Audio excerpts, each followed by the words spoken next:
Heyrðu, ég held að við komumst ekki hjá því að ræða Ragnar Þór Ingólfsson.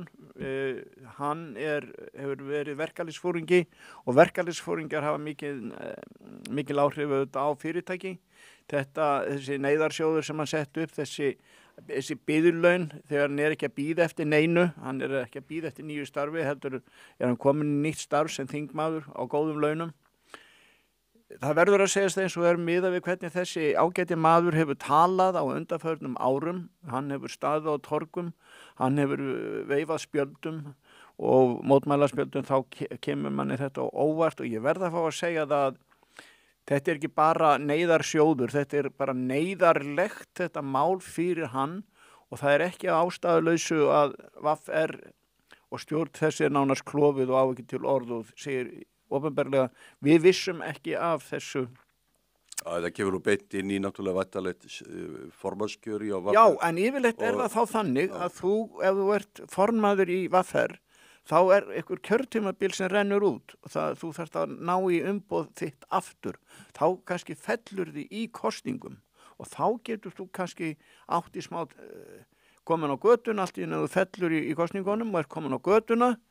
Og hvað enginn sem vil ráða í vinnu, búin að vera með tala mikið, en þarna það því ekki að skipta. Hann hættir sjálfviljugur og við þekkjum það Sigurður að ef einhver vill fá að hætta í einhverju starfi vegna sem hann að byrja annar staðar, þá það sá sem núverandi atvinnurekandi, hann þarf ekki að greiða laun ef að maðurinn byrjar annar staðar. Það reglur á vinnumarkaði. Þetta líklega neyðarlegasti neyðarsjóðurinn sem Þetta neyðarlegasti neyðarsjóðurinn sem ræður og ég held að þetta skadar enn og aftur skadar þetta einhvern veginn held ég ríkisstjórnina. Já. Nú umræðan Ingu Sæland, hún loksins búin að fatta það að hún sé stjórnmálaflokkur. Það alveg sér kapítul náttúrulega með Ingu. Svo kemur hann núna Ragnar Þór og svo fyrir hann auðvitað mjög hallaræslegan hátt að reikna sér allskis, hann hafi sleppt launahækkunum þarna, hann hafi sleppt þessari launahækkun og þess áttar og reikna sér upp í hvað, var ekki komin upp í 40 milljónir þarna í einhverju grein, sá ég var. Ef þú ert komin í þetta og tekur það út biðlunin, eins og hann kallar þetta, og það einhver sem greiður honum þetta. Þetta sagt þetta sé í samningi og það þurfa að standa við samning.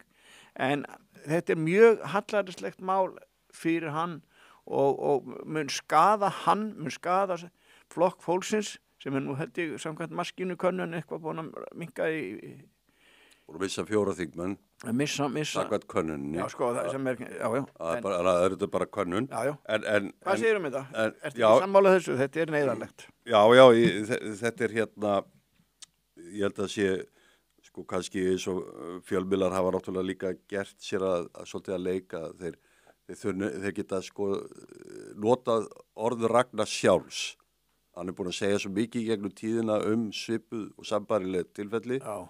Að það bara hægt að nota. Ég sá að Morgunblaðið gerði það í Stakkstilunum í dag. Já, ég sá það. Að þeir bara, hér tala Ragnar Þór Ingólfsson þetta mál.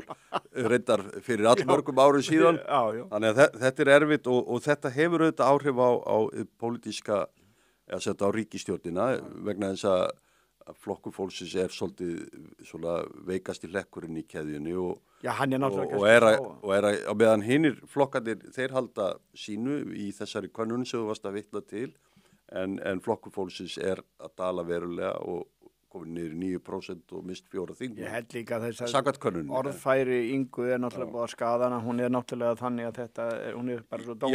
Já, hún náði nú að halda þennan fund helginu og kannski uppfyllur hún þá núna þessi skilyrði til aðgangs að skattfé